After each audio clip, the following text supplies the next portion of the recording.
Santo Deus, nós queremos mais uma vez pedir que o Senhor abra a nossa mente, o nosso entendimento, para que aprendamos mais da Tua Palavra, para que entendamos a Tua Palavra, e se porventura, Pai, temos quebrado este mandamento em alguma aplicação dele, pedimos que nos abençoe para que percebamos isso e possamos endireitar os nossos caminhos, a fim de que a nossa vida esteja mais conforme aquilo que o Senhor requer de nós, Pai. Abençoa-nos, dá-nos compreensão, fala conosco pelo Teu Santo Espírito, é o que nós te pedimos em nome de Jesus. Amém. Não matarás está em Êxodo 20, versículo 13.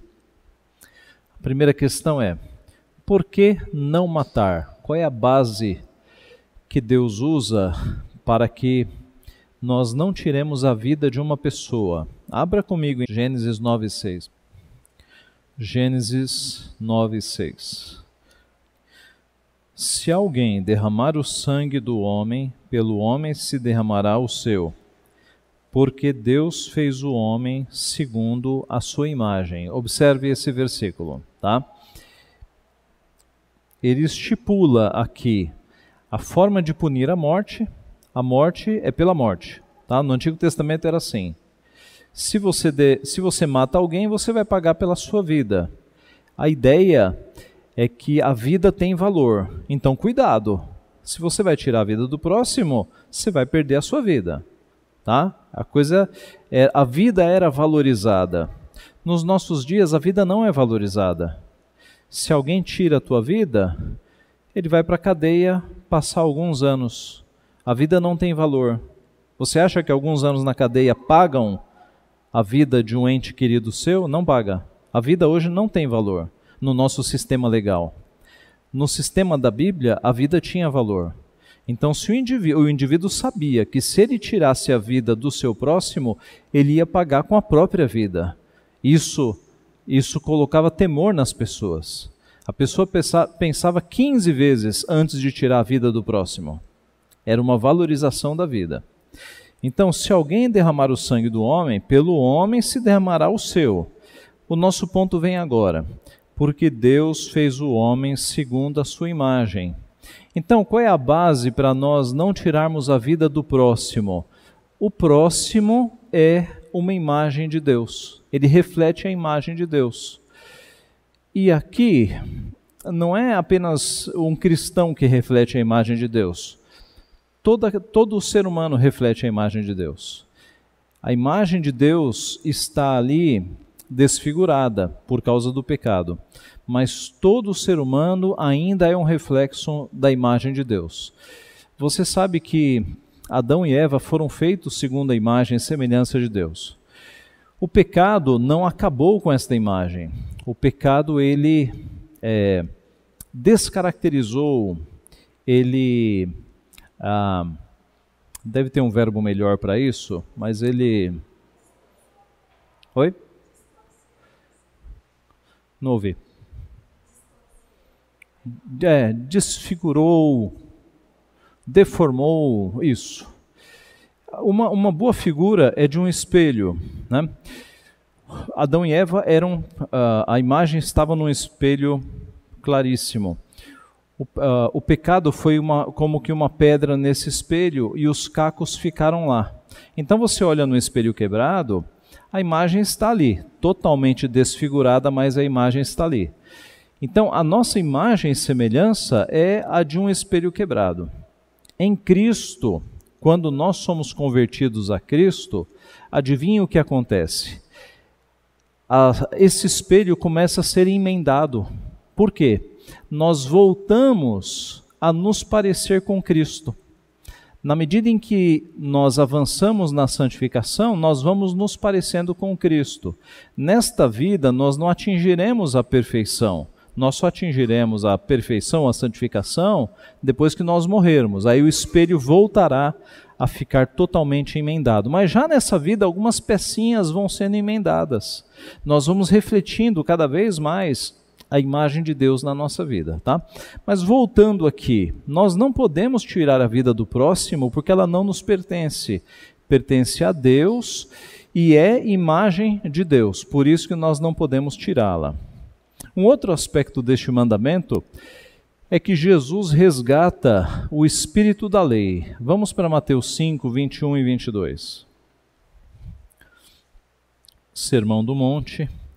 Jesus pega alguns versículos, alguns mandamentos, né? E ele vai resgatar o espírito deles. Ouvistes que foi dito aos antigos: não matarás, e quem matar estará sujeito a julgamento. Eu, porém, vos digo que todo aquele que sem motivo se irá contra seu irmão estará sujeito a julgamento, e quem proferir um insulto a seu irmão estará sujeito a julgamento do tribunal, e quem lhe chamar tolo estará sujeito ao inferno de fogo. Então, qual é a ideia aqui? Por que nós dizemos que Jesus resgata o espírito da lei? Porque já na promulgação do mandamento, a ordem era de não matar, mas estava implícito que todo tipo de ódio e de raiva e de desejo de morte estava implícito. Né? O assassinato no coração, o povo sabia que era pecado também. Na medida em que o tempo avançou e os homens se tornaram legalistas, o que é você ser legalista? Era o que estava acontecendo aqui. O fariseu não matava, mas mandava matar e achava que no juízo ele estaria inocente, porque ele não sujou suas mãos no sangue. O fariseu não matava, mas tinha o coração cheio de ódio, e ele dizia: não, eu não matei. Então Jesus resgata o espírito da lei. Jesus mostra que matar no coração é um tipo de assassinato, que o ódio e a raiva no coração são raízes, são embriões de assassinato. Jesus mostra que o pecado nasce no coração, é ali que se forma o assassinato. E um terceiro aspecto, o mandamento implica preservação da vida. Nós falamos domingo passado que os mandamentos são negativos, a maioria dos mandamentos começa com não, né? Não matarás, não furtarás, não adulterarás. A maioria deles começa com não, mas ele tem o preceito positivo. Quando é dito não furtarás, o preceito positivo é trabalhe, garanta a propriedade, use de todos os meios para que a pessoa tenha recursos. Nesse caso aqui, o não matarás, o preceito positivo é: seja provida, use de todos os meios para que a pessoa tenha a sua vida salva. Né? É uma luta pela vida, esse é o preceito positivo. Como disse Martinho Lutero, este mandamento é violado não apenas quando uma pessoa realmente pratica o mal, mas também quando deixa de fazer o bem a seu próximo, ou, embora tenha oportunidade, falha em prevenir, proteger e salvá-lo de sofrer dano corporal ou injúria. Se despedes uma pessoa nua quando poderia cobri-la, a deixas congelar até a morte. Se vês uma pessoa faminta e não a alimentas, a deixas morrer de fome. Da mesma forma, se vês uma pessoa condenada à morte ou em perigo similar e não a salvas, embora tenha meios de fazê-lo, a matas. Não adiantará dizer que não contribuíste para a sua morte por palavras ou atos, porque tens retido o teu amor dela e a tens roubado do serviço pelo qual sua vida poderia ter sido salva. Consequentemente, Deus justamente chama todas as pessoas de assassinas que não oferecem conselho e ajuda aos homens necessitados e em risco do corpo e da vida. Ele dará a sentença mais terrível sobre estas pessoas no dia do julgamento, como o próprio Cristo declara: porque tive fome e não me destes de comer, tive sede e não me destes de beber, sendo forasteiro, não me hospedastes, estando nu, não me vestistes, achando-me enfermo e preso, não fostes ver-me. Então, Lutero vai no ponto, né? Não é apenas não matar, mas é não ajudar, é deixar a pessoa morrer, é negar ajuda, é negar socorro. Isso é quebrar o mandamento também. É não cuidar da vida, é não preservar a vida, é não dar remédio, é ter atitudes omissas deixando a pessoa morrer. Tudo isso é quebra do mandamento, né? Então perceba, nós falamos sobre isso no domingo passado. Dentro do não matarás, você tem centenas de aplicações que estão todas condensadas aqui, né? Todas as aplicações que têm a ver com a preservação da vida, né? Elas cabem aqui dentro. Vamos a elas então, algumas delas, né? E aqui, irmãos, eu estou usando o quê? Eu estou usando o Catecismo Maior, tá? 2 perguntas do Catecismo Maior. O que é exigido neste mandamento? Todo o cuidado e esforços para preservar a nossa vida e a de outros. Note, todo o cuidado e esforços para preservar a nossa vida e a de outros. Pastor, eu não vou mais tomar remédio, essa vida aqui é passageira, eu quero morrer. Eu não vou mais tomar remédio nenhum. Eu fui no médico, ele passou um monte de remédio lá, não quero mais tomar remédio. Está certo isso? De acordo com o mandamento? Não está certo não. Por quê? Porque nós somos responsáveis por preservar a nossa vida. Porque no fundo, a vida não é nossa, esta vida é de Deus. Ele nos emprestou esta vida, nós somos mordomos desta vida, nós estamos cuidando desta vida, nós somos responsáveis por cuidar desta vida. Da mesma forma, você não pode sair por aí fazendo loucuras com o teu corpo, né? Escalando postes de alta voltagem, fazendo loucuras e dizendo assim, Deus me protege, né? Você é responsável pelo teu corpo, então você tem que cuidar para preservar a tua vida e cuidar para preservar a vida dos outros também. Esse é um primeiro cuidado exigido no mandamento. Veja Efésios 5, 28 e 29. Efésios 5, 28 e 29. Assim também os maridos devem amar a sua mulher como ao próprio corpo. Quem ama a esposa a si mesmo se ama, porque ninguém jamais odiou a própria carne, antes a alimenta e dela cuida, como também Cristo faz com a igreja. Nós sempre lemos esses textos dentro da perspectiva do casamento, né? De que o marido deve cuidar da esposa. Mas aqui a gente está lendo dentro de uma outra perspectiva, a perspectiva do cuidado que cada um deve ter com o seu corpo. Tá? É uma aplicação secundária, mas ela está aqui. A ideia de que veja o verso 28. Assim também os maridos devem amar a sua mulher como ao próprio corpo. Está implícito aqui que o marido ama o corpo, cuida do corpo. Porque ninguém jamais odiou a própria carne. Está implícito aqui que a pessoa não odeia a própria carne. Antes a alimenta e dela cuida, como também Cristo o faz com a igreja. Tá? Então esse é o primeiro princípio. Não pense você que você pode deixar de cuidar do seu corpo, o importante é o céu, não vou no médico, não vou fazer exame, não vou tomar remédio, não vou mais cuidar de mim mesmo. Está errado. A Bíblia diz que você tem que cuidar de si, tem que cuidar do seu corpo, tem que preservar a sua vida, tá? E cuidar dos outros também. Segundo, resistir a todos os pensamentos e propósitos, subjugando paixões. Paixões aqui não está no sentido romântico não, tá? A paixão é no sentido de desejos desenfreados. Isso, é uma boa tradução. E evitando ocasiões, tentações e práticas que tendem a tirar injustamente a vida de alguém. Veja Efésios 4, 26. Efésios 4, 26. Irai-vos e não pequeis, não se põe o sol sobre a vossa ira. Falando aqui de ira, né? Quando fala ali, gente, de resistir a pensamentos, propósitos, subjugando paixões ou desejos desenfreados, aqui a ideia que vai ficar mais clara depois é a ideia de você não se envolver em vícios, em jogatinas, em noitadas, em coisas assim que são destruidoras do corpo. Essa é a ideia, tá? Que vão matando o corpo aos poucos, ok?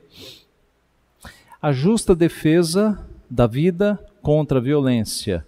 Eu coloquei entre parênteses, governo e segurança. Então, o que é exigido neste mandamento? A justa defesa da vida contra a violência. Então, quando o governo coloca forças armadas para proteger o seu povo, ele não está indo contra a Bíblia. As forças armadas são para defender o povo. Se um governo maluco tenta entrar no Brasil e para entrar vai ter que matar pessoas, tem que ter força armada para defender o povo, né?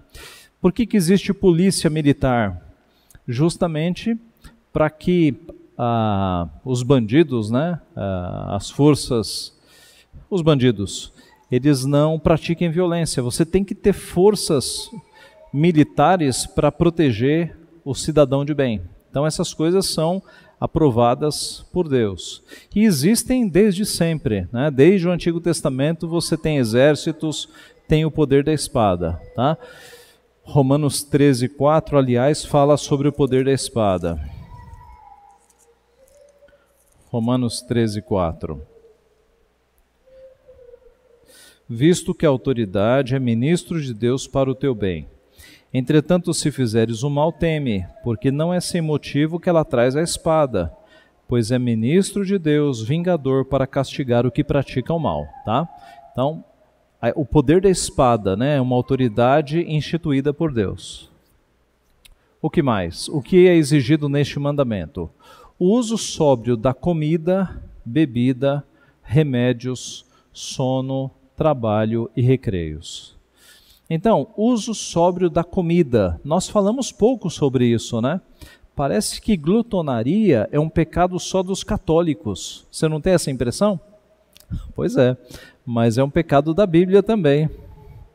O que é glutonaria? É você afogar suas mágoas na comida. É você buscar refúgio na comida. É você comer para se refugiar. E nós sabemos que isso é idolatria, né, gente? Buscar refúgio na comida. Então, glutonaria é pecado de fato, tá? Aliás, tem umas histórias curiosas, né?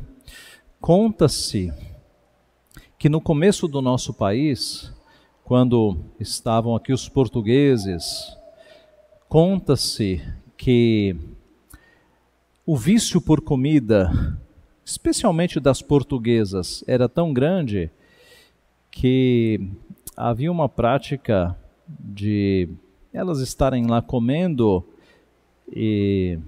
Eu não sei se eu conto isso, eu vou contar, já comecei. Comia-se, vomitava-se, voltava para comer. Era uma coisa assim, desenfreada, né? Só pelo prazer da comida. Você já imaginou isso? É uma coisa absurda.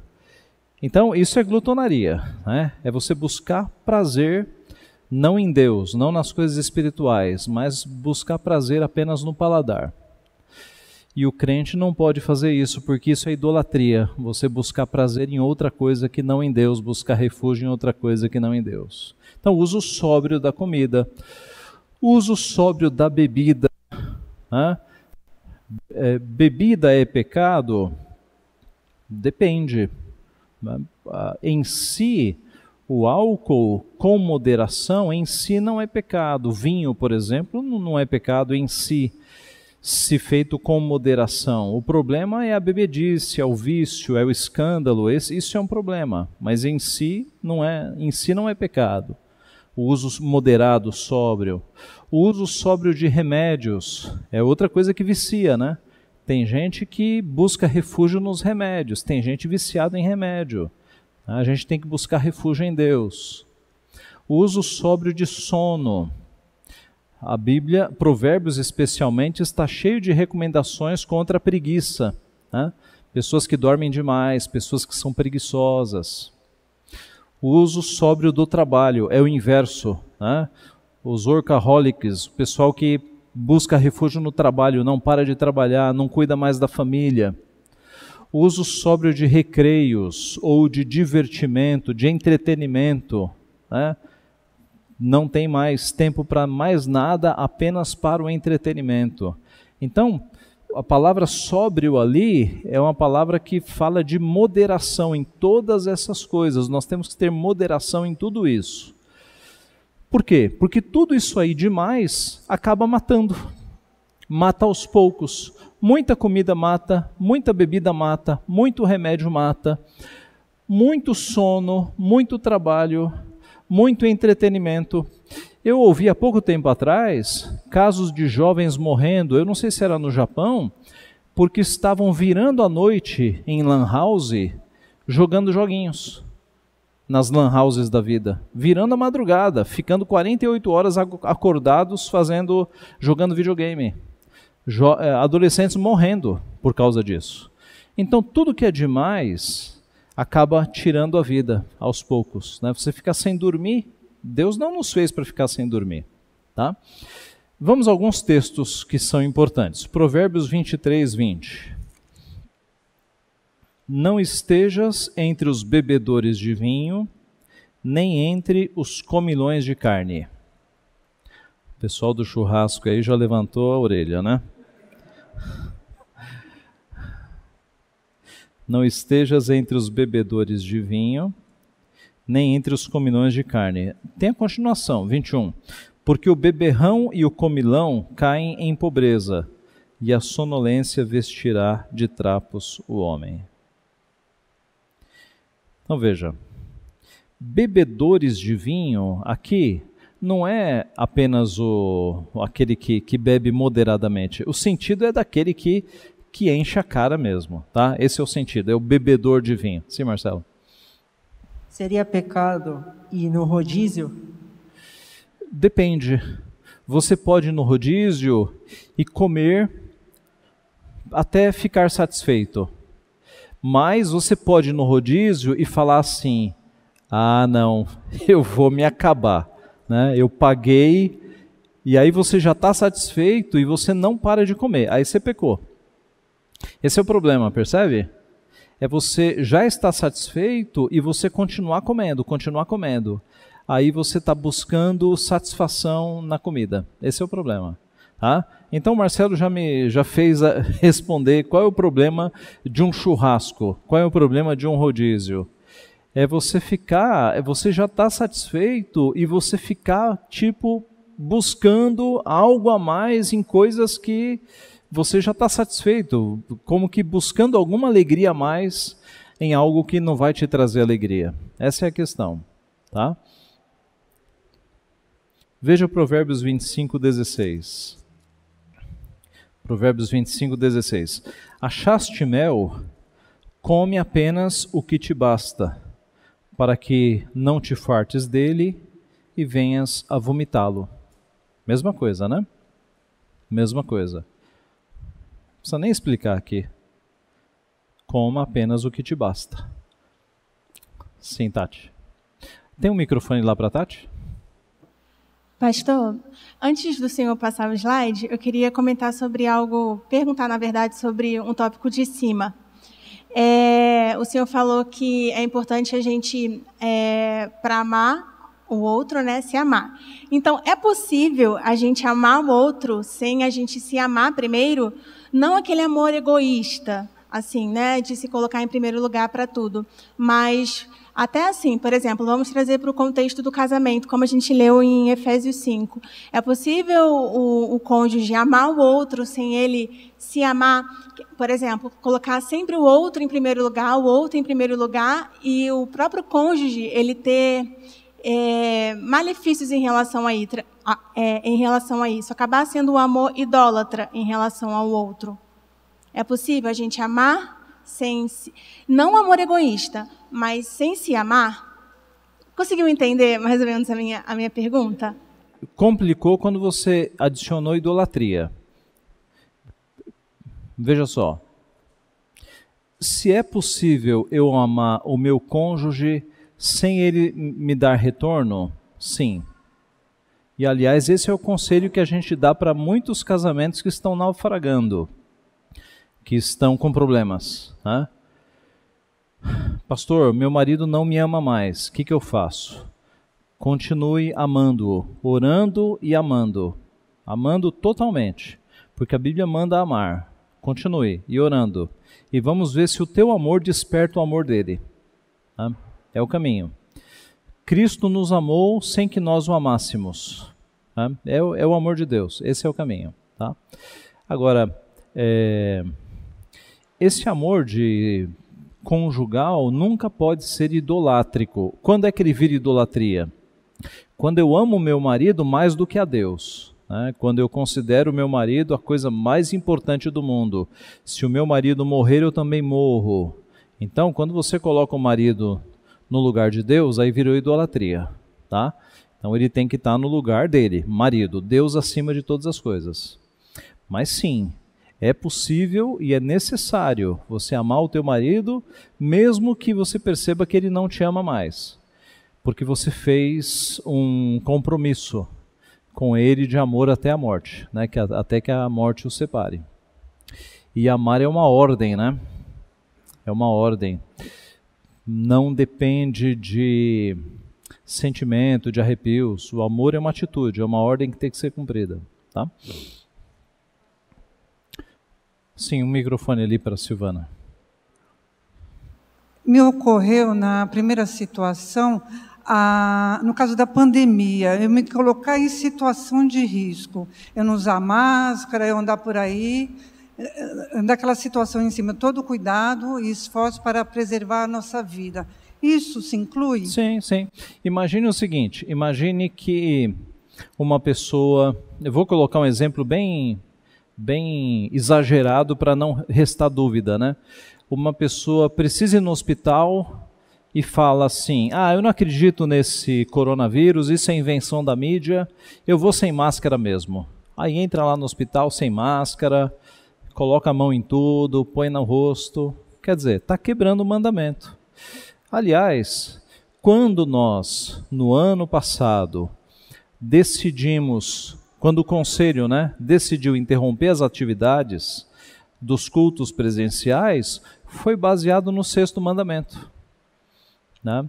Muita gente nos questionou, por que vocês fecharam a igreja? Eu estou me referindo a gente fechou em março, né? Em março do ano passado, nós tivemos que fechar as portas. Baseado em que nós fechamos as portas? 6º mandamento. Por quê? Porque os irmãos da igreja corriam risco.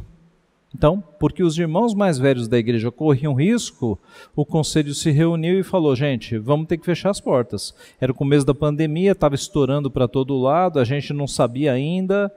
Por prudência, não vamos colocar os irmãos em risco, conversamos com os médicos da igreja, é melhor caminho. 6º mandamento, preservação da vida, fecha as portas. Por modo contrário, em agosto do ano passado, como a gente começou a perceber que já havia condições, tomando as medidas, tal, vamos abrir.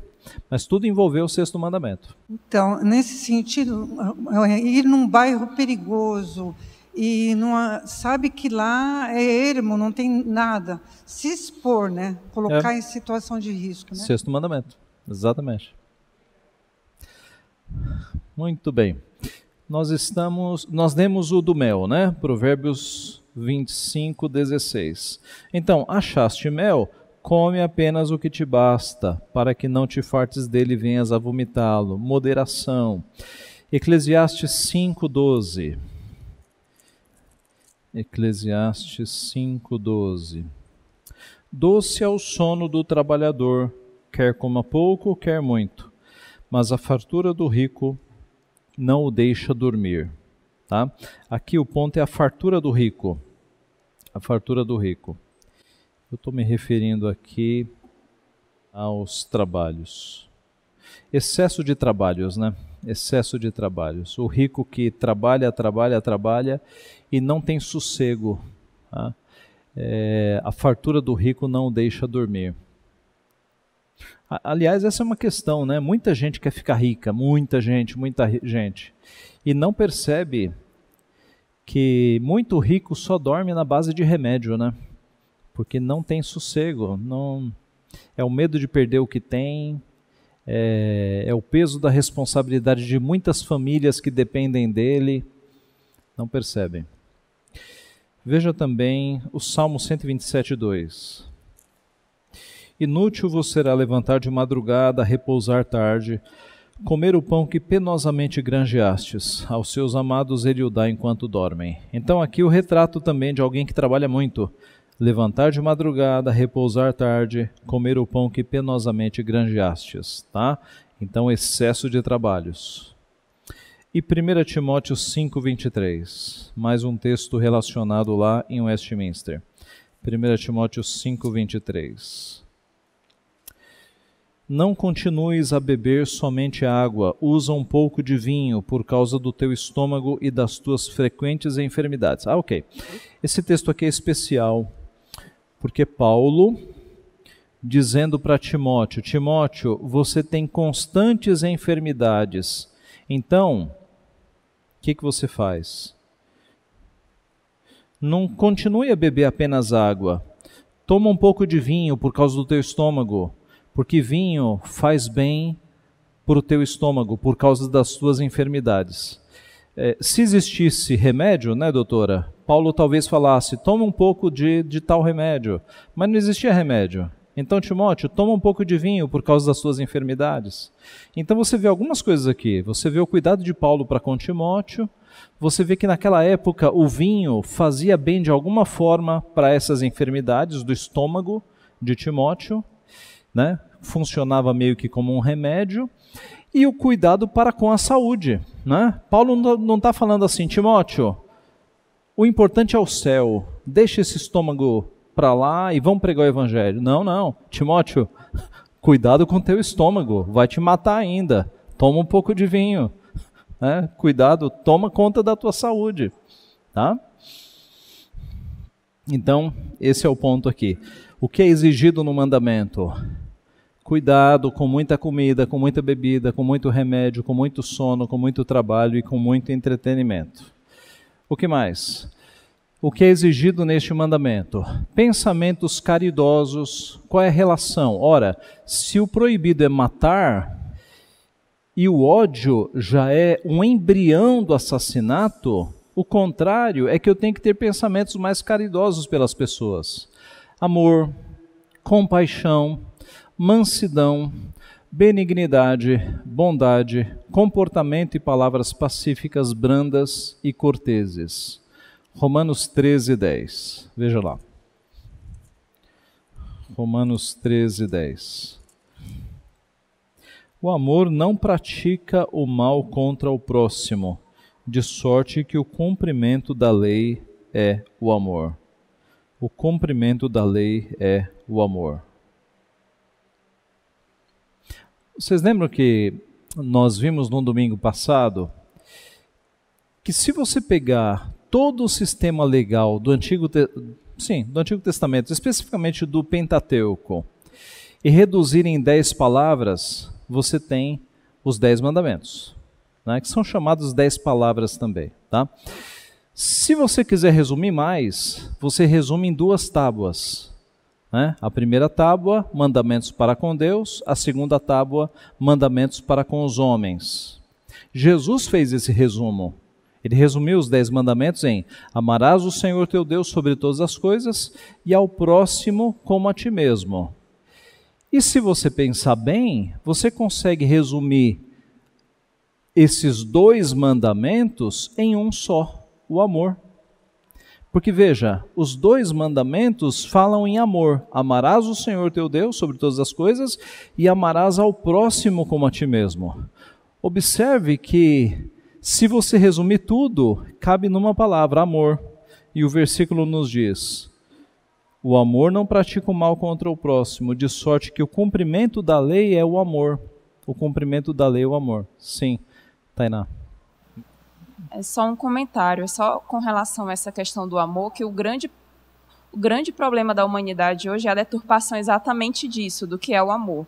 Então, quando existe uma deturpação da definição do amor, eles acabam deformando todos os outros mandamentos. Ah, com certeza. É só a gente lembrar do Love Wins, que aconteceu alguns anos atrás nos Estados Unidos, quando foi aprovado o casamento homossexual. Sim, não, com certeza, né? O problema de você resumir é que se eu resumo a uma palavra e a pessoa erra o significado, aí, tá? Com certeza, né? Então você tem que abrir para a pessoa entender de que amor nós estamos falando, né? E se a pessoa entender o que é amar a Deus sobre todas as coisas, aí ela vai estar no rumo correto. Vamos abrir em Colossenses 3:12. Colossenses 3:12. Revesti-vos, pois, como eleitos de Deus, santos e amados, de ternos afetos de misericórdia, de bondade, de humildade, de mansidão, de longanimidade. Então, revesti-vos como eleitos de Deus, santos e amados, de ternos afetos de misericórdia, de bondade, de humildade, de mansidão e de longanimidade. Ok, veja, tudo isso deveria ser perfil do cristão, né? O cristão deveria ser conhecido por ternos afetos de misericórdia, de bondade, de humildade, de santidade, de longanimidade, virtudes que deveriam formar o cristão. E aqui no nosso assunto, nós cumprimos o mandamento quando nós somos desta forma, né? Com todos esses atributos e características. Nós cumprimos também quando, ou o que é exigido neste mandamento, a longanimidade, longo ânimo, paciência, prontidão para ser reconciliado, suportando pacientemente e perdoando as injúrias, dando bem por mal. Então vamos um a um, né? Longanimidade é longo ânimo. É você não ser pavio curto, conhece a expressão, né? Pavio curto. É você ter paciência, é você tolerar. Ah, pastor, eu não consigo. Consegue. Quando é uma criança, você tem paciência com criança, não tem? Já reparou que com criança você tem paciência? A criança está lá, a menos que você não tenha paciência com criança, aí você é um caso perdido, ok? Mas, então vai se tratar. Agora, se você tem paciência com criança ou com cachorro, né? Tem paciência com cachorro, com gato. Agora, se você tem paciência com cachorro, com gato e com criança e não tem com adulto, é porque você não quer ter. Vamos falar a verdade, tá? Então, se você tem paciência com criança, com bichinho, tenha paciência com adulto também, né? Tenha longanimidade. Essa é uma característica do cristão. O cristão tem paciência com as pessoas, tem longo ânimo. A prontidão para ser reconciliado. O que é isso? A pessoa errou com você, ofendeu você? Ok. Ela vem pedir desculpa, renda-se, esteja pronto para ser reconciliado. Tem uns crentes que são duros, né? A pessoa vem pedir perdão e a pessoa fica ainda se fazendo de difícil. Não faça isso. Se a pessoa vem pedir perdão, desarme-se, aceite o perdão, aceite a reconciliação, tá? Suportando pacientemente e perdoando as injúrias, dando bem por mal, pagando o mal com o bem. Você paga o mal dando bem. Vamos ver os textos. Mateus 5, 24. Só para ficar claro o raciocínio, né? Veja o verso 23. Se, pois, ao trazeres ao altar a tua oferta, ali te lembrares de que teu irmão tem alguma coisa contra ti, deixa perante o altar a tua oferta, vai primeiro reconciliar-te com teu irmão, e então, voltando, faze a tua oferta. Então, nós já falamos sobre isso, né? A ideia de você não ir para o culto se você está brigado com o irmão. Reconcilia-te primeiro com o irmão, para depois você participar do culto. 1 Coríntios 4, 12 e 13. 1 Coríntios 4, 12 e 13. E nos afadigamos, trabalhando com as próprias mãos, quando somos injuriados, bendizemos, quando perseguidos, suportamos, quando caluniados, procuramos conciliação. Até agora temos chegado a ser considerados lixo do mundo, escória de todos. Observe, é o apóstolo Paulo falando aqui, né? O apóstolo Paulo, que no passado era um perseguidor da igreja, O apóstolo Paulo, que tinha um gênio, que tinha um temperamento agressivo no passado, né? Ele era um perseguidor da igreja, mas agora, transformado por Cristo, como é que ele age? Quando injuriado, ele bendiz. Quando perseguido, ele suporta. Quando caluniado, ele procura conciliação. E até agora temos chegado a ser considerados lixo do mundo. Veja, a gente, nenhum de nós aqui é perfeito, nenhum de nós, né? Todos nós temos os nossos temperamentos mais difíceis, menos difíceis, todos nós temos nossos problemas. O importante, irmãos, é nós progredirmos nesses assuntos, tá? Não fique estacionado nesse assunto. Progrida. Antes de responder, respire. Pense antes, né? Antes de mandar uma resposta mal educada pelo WhatsApp ou por algum programa de comunicação, vá beber uma água, pense 2 vezes, escreva e apague. Está entendendo? Pense 2 vezes. Não responda de bate-pronto. Numa conversa, pense antes. Se você tem problemas nessa área de temperamento, você tem que se vigiar. Cada um sabe onde é que tem problema, né? Cada um de nós sabe quais são as áreas problemáticas. Então foque nessa área e coloque guardas, vigie-se, né? Crie alguma estratégia para você pecar menos. Essas são estratégias, né? Você não responder de bate-pronto, você deixar para responder no dia seguinte com a cabeça mais fria. Tem tudo isso que você pode fazer. Tá? E pedir para Deus ir mudando o seu coração, te dar mais paciência. Veja, aqui é o apóstolo Paulo. Alguns crentes dão a desculpa: não, pastor, eu nasci assim, eu sou assim mesmo. Opa, essa desculpa não cola, tá? Porque o apóstolo Paulo aqui, ele poderia dar essa desculpa. O apóstolo Paulo, perseguidor da igreja, tinha um gênio e um temperamento para lá de agressivo. E ele foi transformado. Aqui ele está sendo caluniado, injuriado, perseguido, e ele está respondendo como Cristo respondia. Como ovelha muda, não abriu a sua boca. Aqui ele está transformado. Então nós podemos ser transformados também. Se há um problema nessa área na tua vida, de você responder, de você pecar, né? Se você ofende as pessoas e depois se arrepende, se essa é uma constante na tua vida, peça para Deus trabalhar e comece a buscar mudança, né? Comece a pensar 2 vezes antes de responder, não responda de pronto, tudo isso que eu já falei, tá? Há possibilidade de mudança, não tenha dúvida. Veja 1 Pedro 3, 8 e 9.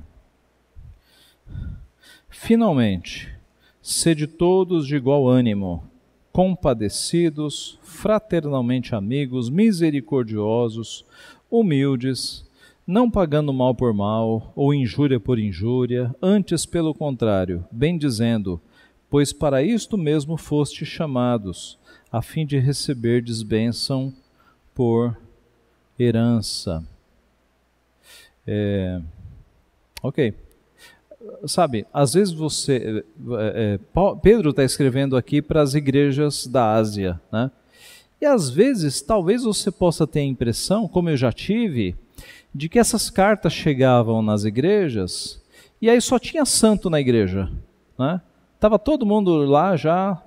Não, irmãos, eram igrejas com pecadores como nós. Então essas cartas chegavam nas igrejas e aí tinha um rapaz lá ouvindo, falando: puxa, eu tenho pago mal por mal, eu tenho falado mal das pessoas, eu tenho sido explosivo, eu tenho que melhorar. E tinha uma jovem pensando: eu também tenho pecado com a minha língua. Eram crentes como nós, com os mesmos pecados. Senão Paulo não estaria escrevendo essas coisas. Senão a carta de Paulo seria assim: meus irmãos, vocês estão bem, aguardem o Senhor Jesus. Saudações finais. Amém. Pronto. Seria isso a carta, né? Ele não gastaria tantas linhas com tantas instruções. As instruções são para pecadores que precisam mudar. É por isso que ele está orientando. É porque eles estão precisando receber esse ensinamento. Então, não ache que eram super crentes, eram pecadores como nós, tá? Que já estão no céu, estão nos esperando lá. E nós que estamos aqui na luta, temos que nos esforçar para aperfeiçoar. Então, de novo, observe qual é a área de problema aí na tua vida. Estamos aqui numa área específica, né? Que é de temperamento, de raiva, de ira, de palavras que são faladas descuidadamente, que ofendem as pessoas, são como flechas que vão e não tem como voltar, né? Então, pense bem antes de disparar a flecha, que é a tua palavra, né?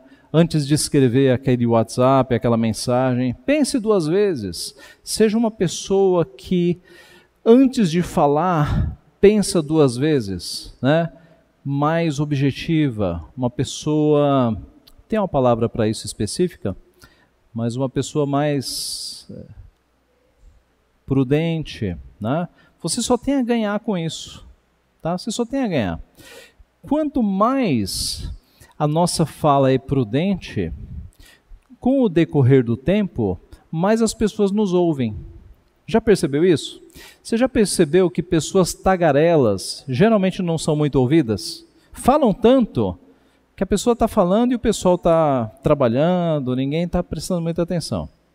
Agora, aquela pessoa que quando fala só acerta, quando ela vai falar todo mundo para, porque vai vir coisa que presta. Então seja essa pessoa que quando fala só sai edificação. Agora, para isso você tem que pensar antes de falar. Então, acostume-se a, antes de falar, pensar. Será que isso aqui vai magoar? Vou pensar de novo. Isso que eu estou escrevendo agora, como é que ela vai interpretar isso? Se eu estou com raiva, não é melhor eu escrever isso depois, esfriar a cabeça? Vamos mais. O que é exigido neste mandamento? Confortar e socorrer os aflitos. Mateus 25, 35 e 36.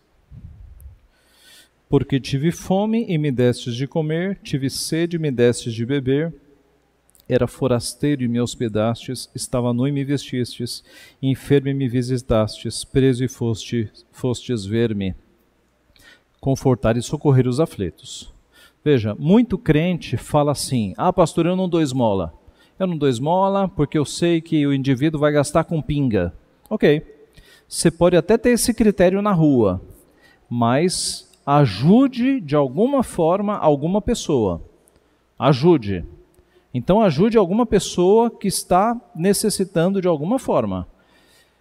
E se você não conhece ninguém que está precisando, ou é porque você é muito rico e você está cercado de pessoas ricas, e eu tenho que me aproximar de você, pelo menos um pobre tem que existir na sua vida, né?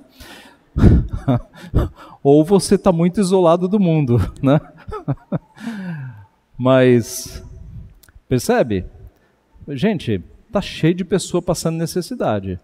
Então, Deus te dá coisas, não é para ficar só com você, é para você repartir com outras pessoas que estão passando necessidade. E é uma bênção ajudar as outras pessoas, mesmo que seja com pouco. O teu pouco, para quem não tem nada, é muito.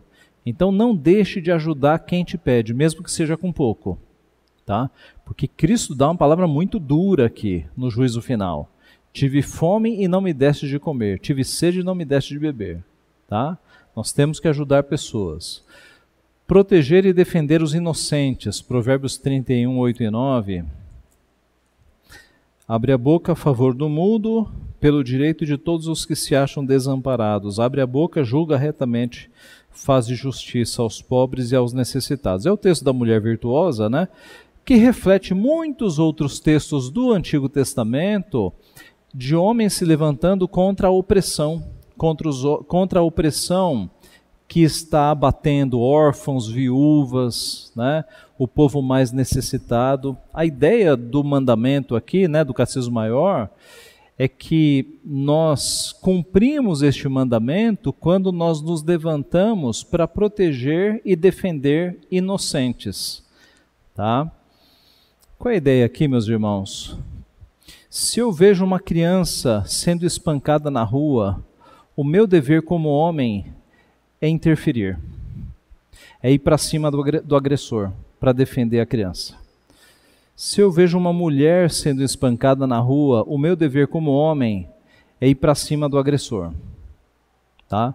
É claro que, veja, eu estou falando aqui teoricamente, né? Se o agressor está com uma arma, aí eu vou ter que analisar a situação, ligar para a polícia, porque às vezes é claro que se eu for eu vou perder a minha vida, então eu tenho que analisar a situação. Mas se eu analiso e percebo que a minha vida não está em risco, que eu consigo derrubar o agressor para salvar a vida da vítima, eu não tenho que pensar duas vezes.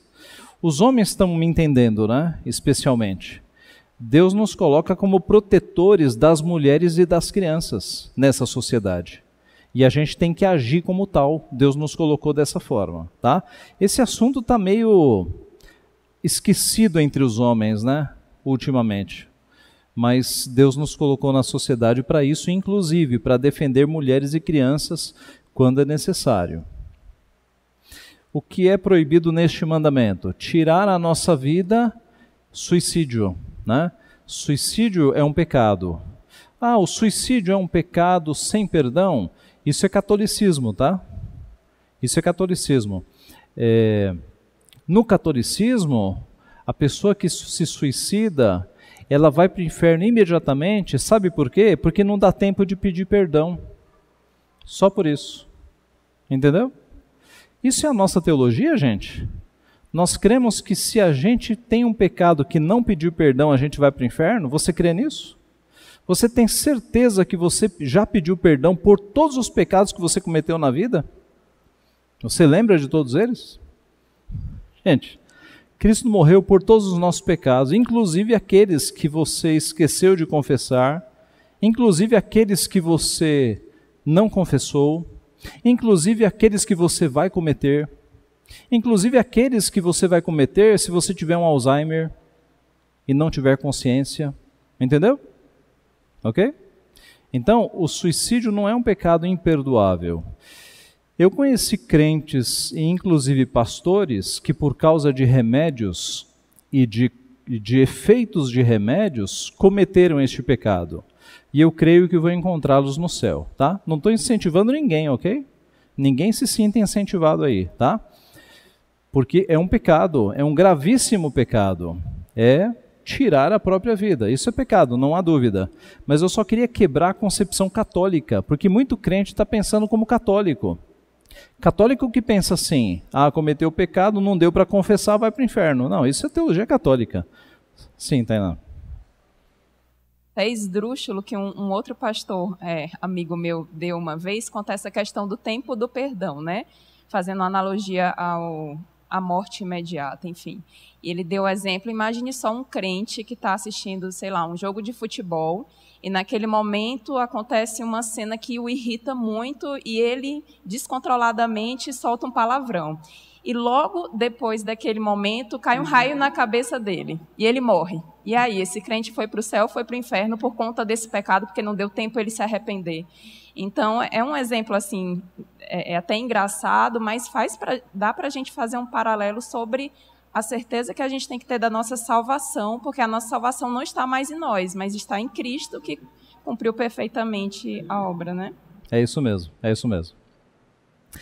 Mas eu só queria destruir o pensamento católico que às vezes está na cabeça dos crentes, tá? Então tira esse pensamento católico da cabeça e voltando ao nosso ponto, é um pecado gravíssimo, gravíssimo, tá?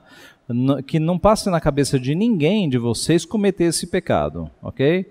A vida não é nossa para nós atirarmos. Quem comete um pecado desse, comete um pecado gravíssimo, tá? Então, tirar a nossa vida ou a do outro, que também é um pecado gravíssimo, você não pode tirar a vida de ninguém, exceto no caso de justiça pública.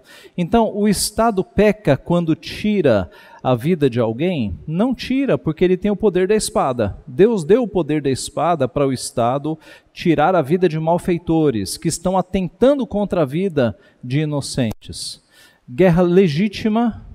Aliás, um policial militar, quando no exercício do seu dever, num tiroteio, mata um bandido, ele vai responder por isso? Diante de Deus, não.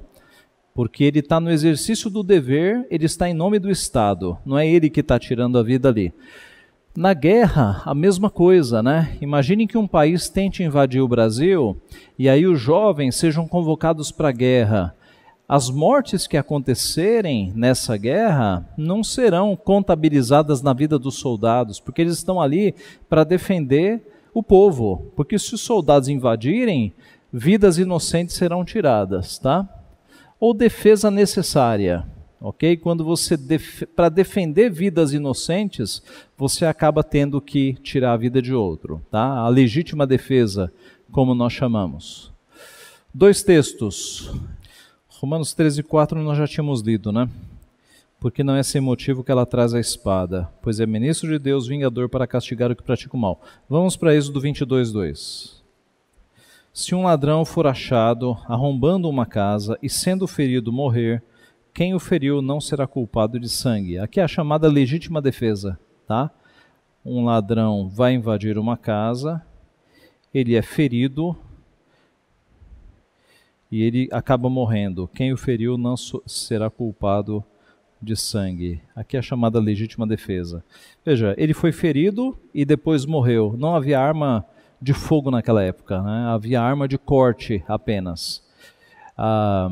Aqui teria que se abrir uma longa discussão, mas simplificando, quando é que a legítima defesa é válida nos nossos dias? Imagine que entre um ladrão na sua casa e você perceba que de fato a vida da sua família corre risco de alguém morrer. Se você tiver a chance de matar esse bandido, você deve matar, tá? Agora imagine que o bandido entrou, a situação está pacífica, você percebe que ele só vai levar umas coisas e ir embora. Por que você vai matar esse indivíduo? Deixa ele levar as coisas. Porque matar uma pessoa, meus irmãos, além de quebrar o mandamento, é uma complicação sem fim na sua vida. Não pense que é uma coisa fácil. Pode trazer vingança, um monte de coisa. A sua consciência, um monte de coisa, tá? Só num caso gravíssimo, num caso extremo, limítrofe, de que você percebe que de fato alguém da sua vida vai ser morto, é que você vai chegar num nível desse, para defender a sua família e tirar a vida de alguém. Tá? Então, sim, Tati. Pastor, nesse caso, né, que eu acabo matando a pessoa que está colocando em risco a minha família, mesmo matando, eu vou estar descumprindo o mandamento. Eu não entendi. Por exemplo, eu matei a pessoa que entrou na minha casa.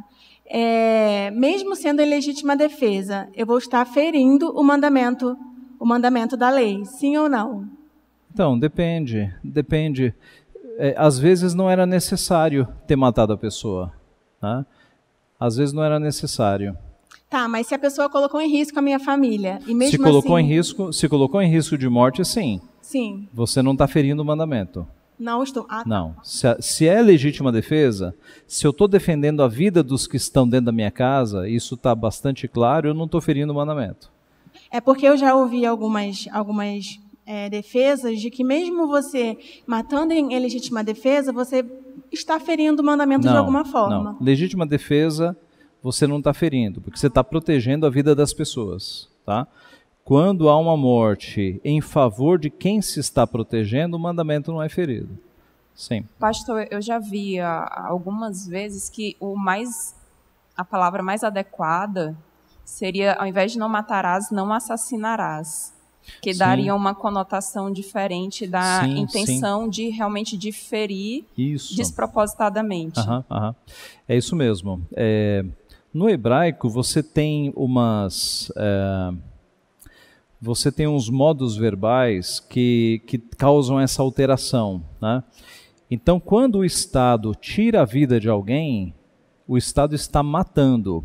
Quando eu saio na rua e tiro a vida de alguém, eu estou assassinando. E o mandamento está como não assassinarás. Essa é a ideia mesmo, tá? Essa é a ideia. Mas só para ficar claro essa questão da legítima defesa, eu vejo um bandido entrando na garagem para roubar uma bicicleta. Eu sei que ele vai pegar a bicicleta e vai embora. Eu preciso dar um tiro na cabeça do bandido? Eu preciso? Ou eu percebo que ele vai entrar numa região na minha casa para roubar algo e ir embora. Eu preciso matar esse bandido? A questão de você chegar no limite de decidir se eu vou matar ou não é quando ele coloca em risco outra vida. Esse é o limite, tá? Eu sei que decidir essa questão na hora, eu espero que ninguém passe por isso, tá? Mas em tese, essa é a questão. Vamos seguir. A negligência ou retirada dos meios ilícitos ou necessários para a preservação da vida. Por exemplo, desvio de verbas da saúde. Rapidamente, Mateus 25, 42 e 43, nós já lemos. Tive fome e me destes de comer, tive sede e não me destes de beber. Tiago 2, 15 e 16. Se um irmão ou uma irmã estiverem encarecidos de roupa e necessitados do alimento cotidiano, e qualquer dentre vós lhe disser, ide em paz, aquecei-vos e fartai-vos, sem contudo lhes dar o necessário para o corpo, qual é o proveito disto? Tá? Então Tiago, reforçando as palavras de Cristo, você não pode despedir uma pessoa dizendo, vá em paz, sem antes dar roupa, dar alimento. Tá? Você quebra o mandamento quando faz isso. O que é proibido neste mandamento? A raiva pecaminosa, o ódio, a inveja, o desejo de vingança. Nem vamos ler os textos porque está claro. O que é proibido neste mandamento? O uso imoderado de comida, de bebida, de trabalho e de entretenimento. Tá? Também está claro. As palavras provocadoras. Provérbios 15, 1, nós não lemos ainda. A resposta branda desvia o furor, mas a palavra dura suscita a ira. A palavra dura suscita a ira, né? Palavra provocadora é uma palavra que você sabe que se você falar, você vai colocar fogo no coração da pessoa. Então, você está quebrando o mandamento com essa palavra. Efésios 4, 31. Longe de vós toda amargura e cólera e ira e gritaria e blasfêmias, e bem assim toda malícia, longe de vós, né? Então, longe dos crentes, amargura, cólera, ira, gritaria, blasfêmia e malícia. E por fim, o que é proibido neste mandamento? A opressão. O que é opressão, gente? Não tem a ver nada com o movimento pentecostal, tá? Que é um termo muito comum lá. Opressão aqui são líderes políticos oprimindo o povo com altos impostos, com cargas de trabalho, escravidão, é mais no contexto do Antigo Testamento. A opressão, a contenda, as brigas, os espancamentos, os ferimentos e tudo o que tende à destruição da vida de alguém. Êxodo 1,14, que vai falar justamente deste tipo de opressão, né? E lhes fizeram amargar a vida com dura servidão, em barro e em tijolos, e com todo o trabalho no campo, com todo o serviço em que na tirania os serviram. Isaías 3,15. Que há convosco, que esmagais o meu povo e moeis a face dos pobres, diz o Senhor dos Exércitos. Gálatas 5,15.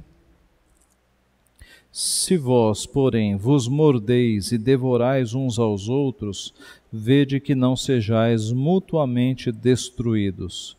Paulo usa essa figura para falar das brigas entre os irmãos, né? Vocês se mordem e se devoram. E Números 35, 16. Todavia, se alguém ferir a outrem com instrumento de ferro e este morrer é homicida, o homicida será morto. E aqui nós encerramos. Então o que nós vimos? Nós vimos que não devemos matar ninguém, porque o homem foi feito à semelhança de Deus. Vimos que os pecados óbvios do mandamento envolvem tirar vidas de pessoas imediatamente ou lentamente, né, por meio de remédios, de uso imoderado de comida, de bebida, coisas que façam-se imoderadamente. E vimos que quando nós nos nossos relacionamentos, nós não usamos bem as nossas palavras, nós acabamos quebrando o mandamento também. Porque Jesus disse, né? Ouvistes que foi dito, não matarás, e quem matar estará sujeito a tribunal. Eu, porém, vos digo, todo aquele que se irar já está sujeito a julgamento. Jesus resgatou o espírito da lei. Jesus mostrou que no coração nós já quebramos este mandamento. Então, como nós devemos guardar o nosso coração, nós devemos cuidar desta área, do nosso coração, para que não haja no nosso coração este pecado, para que ele não suba a boca, para que ele não suba a mente, para que ele não desça aos nossos dedos, seja neste teclado ou neste teclado, né? Para que ele não passe para os dedos, para que assim nós honremos ao Senhor e guardemos este mandamento. Que Deus nos abençoe. Eu sei que alguns irmãos têm grandes desafios aí pela frente, mas coloque esse desafio na sua vida em oração, para que Deus te controle. Lembre-se de Paulo. Paulo passou por este processo e tornou-se um homem compassivo, né? Um homem à semelhança de Cristo Jesus. Que Deus nos abençoe. Vamos orar? Pai Santo, nós te agradecemos por tua palavra, te agradecemos porque sabemos que por ela e pelo Senhor nós podemos ser transformados. Sabemos, ó Pai, da nossa pecaminosidade, sabemos da nossa maldade, sabemos, ó Pai, do nosso orgulho, sabemos, ó Pai, da nossa tendência constante de pagar as outras pessoas com mal, pagar mal com mal, injúria com injúria. Sabemos, ó Pai, de como temos quebrado este mandamento na nossa vida, escrevendo, falando, pensando, e pedimos perdão por isso, e pedimos que o Senhor nos abençoe a termos este mandamento na nossa mente, para que a partir de agora nós nos esforcemos em honrar ao Senhor e sermos de fato aquilo que o Senhor quer que nós sejamos, compassivos, amorosos. Ajuda-nos a vigiarmos esta área da nossa vida, de modo que pensemos antes de falar, pensemos antes de escrever, para que as pessoas olhem para nós e percebam a mudança e glorifiquem o teu nome, Pai. Ajuda-nos nesse sentido, nas nossas fraquezas, para que isso reflita-se no casamento, no trabalho, na escola, na família, na vizinhança. Sabemos que isso poderá produzir mudanças benéficas onde nós estamos. Abençoa-nos então, ajuda-nos. É o que nós pedimos em nome de Jesus. Amém.